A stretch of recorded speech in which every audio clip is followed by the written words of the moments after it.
Veľmi polemizovať. Oni vám vyčítajú skutočnosť, že vy ste sa v minulosti hlásili k priateľským väzbám s ultraradikálom Le Penom, dokonca Šešel, ktorý teraz až v novembri by mal začať pred medzinárodným tribunálom. Nie je to, ale to sú vaše skutky, nie je obohratá pesnička. Vy ste pána Šešela si dávali za svoj osobný vzor. Ešte stále to trvá? Ste sa ma to pýtali aj pri minulej relácii. Jeho strana má stále 40 a viac percentnú podporu srbských obyvateľov.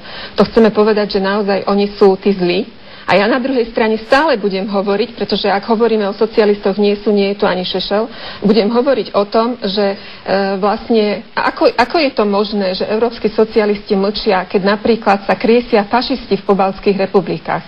Tí, ktorí bojovali na strane Hitlera, fašistického Nemecka, ale bude postavený pred Medzinárodný súdny tribunál v Hágu a začne sa s ním proces z obvinení proti ľudskosti. Na druhej strane ma zaujíma to, že fašisti, ktorí bojovali v pobaltských republikách po boku Hitlera, získali oficiálne dôchodky v Lotyšsku, Litve, Estonsku. A socialisti tam vládnu a socialisti európsky čušia. Dobre, tak možno by ste im mali dať nejaký podnet, keď máte takéto výhrady.